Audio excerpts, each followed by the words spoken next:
تشریف فرما تمام ہی لیڈرز اور میرے سامنے بھی بیٹھے ہوئے تمام ہی لیڈرز، وقت کم ہے تو میں آپ کے سامنے ایک سوال رکھنا چاہتا ہوں اور ایک سینیریو رکھنا چاہتا ہوں، اور 3 منٹ میں اپنی بات کو ختم کروں گا۔ سوال سب سے بڑا یہ ہے جو ابھی ہمارے سامنے ہے کہ ہم تاریخ کے، ہسٹری کے ایک بہت ہی نازک موڑ پر کھڑے ہوئے ہیں۔ مطلب ہم سارے لوگ ہسٹوریکل لوگ۔ کیوں ہیں ہم ہسٹوریکل؟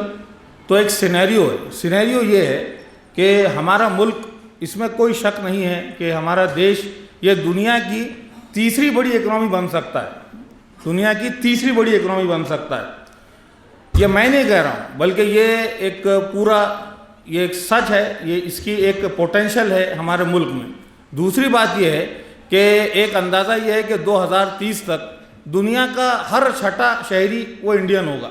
آپ یورپ میں چلے جائیں گے، ہر چھٹا آدمی آپ کو انڈین ملے گا۔ آپ آئرلینڈ میں چلے جائیں گے، آپ امریکہ میں چلے جائیں گے، اور آپ خود دیکھ سکتے ہیں۔ تو اب سوال یہ ہے کہ یہ جو ڈیولپمنٹ کا ماڈل ہے، تو کیا ہم یہ ڈیولپمنٹ کا ماڈل پورا ہوگا یا ڈیولپمنٹ کا ماڈل آدھا ہوگا؟ اس کا مطلب کیا ہے؟ آپ دیکھیے کہ ہمارا ملک تو ترقی کر رہا ہے، لیکن اس طرح سے یورپ اور امریکہ نے بھی ترقی کی، لیکن وہ سماج میں پیچھے رہ گئے، وہ خاندان میں پیچھے رہ گئے، وہ دھرم میں پچھڑ گئے۔ لیکن ہمارے پاس یہ پوٹینشل ہے کہ ہمارا ملک وہ دنیا کا وشو گرو کی سطح پر پہنچ سکتا ہے، خاندان کے سطح پر بھی کامیاب ہو سکتا ہے، دھرم کی سطح پر بھی کامیاب ہو سکتا ہے، نیائے کی سطح پر بھی کامیاب ہو سکتا ہے، اور ہم سب کا اس میں رول۔ تب سوال یہ ہے کہ یہ ہمارے ملک کے اس سفر میں ہمارا کتنا بڑا رول ہے کہ ہم آنے والے دنوں میں کتنا بڑا رول پلے کر سکتے ہیں اور ہمارے ملک کو کتنا خوبصورت بنا سکتے ہیں۔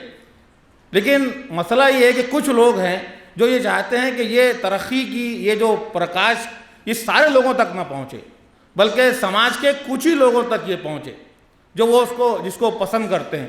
تمام لوگوں تک یہ روشنی اور یہ ڈیولپمنٹ یہ نہ پہنچے۔ تو اب سوال ہمارے لیے سب سے بڑا یہی ہے کہ ہم اس میں کتنا ہسٹوریکل رول اپنے دیش کو وشو گرو بنانے کے لیے ہم لوگ پلے کر سکتے ہیں۔ پھر اس کے بعد آپ دیکھیے کہ نفرت کا یہ سوال، ہم اس کے خلاف کیوں کھڑے ہیں؟ اس لیے کھڑے ہیں کہ ہماری فطرت ہی نہیں ہے یہ۔ کیا آپ نے دنیا میں کسی بچے کو دیکھا ہے نفرت کرتے ہوئے؟ یہ انسان کی فطرت ہی نہیں ہے نفرت کرنا۔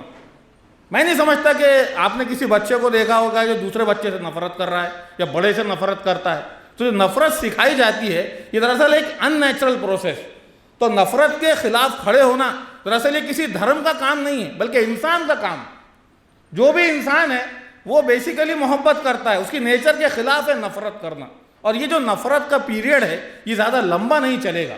آپ دنیا میں کوئی ایک لیڈر مجھ کو ایسا بتا دیجئے پوری ہسٹری میں کہ جس کو آپ نفرت کی وجہ سے یاد رکھتے ہوں، اور یہ بہت بڑا لیڈر ہے، بہت زبردست نفرت اس نے پھیلائی۔ آپ دنیا میں جتنے بڑے لوگ دیکھیں گے وہ سارے لوگ وہ ہیں جنہوں نے محبت سکھائی ہے اور محبتوں کو عام کیا ہے۔ تو ہم کو اور آپ کو یہ فیصلہ کرنا ہے کہ ہمارا فیصلہ کیا ہے، کہ ہم آنے والے دنوں کے ہیرو بنیں گے، کیا ہم اپنے دیش کو ایک زبردست انتی اور ڈیولپمنٹ کے کمپلیٹ سرکل کی طرف لے جائیں گے، یا ہم بھی بیمار مانسکتا کا شکار ہو جائیں گے؟ تو یہ ایک بڑا سوال۔ ایک آخری بات کی طرف اس کے لیے میں توجہ آپ لوگوں کی چاہتا ہوں۔ ہمارا ایک بڑا مسئلہ مس کمیونیکیشن، مطلب ہم لوگ آپس میں کمیونیکیٹ نہیں کر پا رہے ہیں۔ اس کی وجہ سے کیا ہو رہا ہے کہ یہ جو ڈر اور یہ بھے اور یہ جو نفرت پھیل رہی ہے، اس کی سب سے بڑی وجہ جو ہے وہ کمیونیکیشن گیپ۔ یہ پروگرام بھی اسی لیے رکھا گیا ہے کہ ہم اپنے بیچ کے کمیونیکیشن کو دور کریں، ایک دوسرے کے پاس آئے جائیں، ایک دوسرے کے پاس ملے، الگ الگ جتنا ہم ایک دوسرے کو سمجھیں گے اتنا زیادہ آپس کی نفرت کم ہوگی اور محبتیں بڑھیں گی۔ یہی کچھ چیزیں تھیں اور جس کے لیے میں کھڑا ہوا تھا۔ Thank you very much.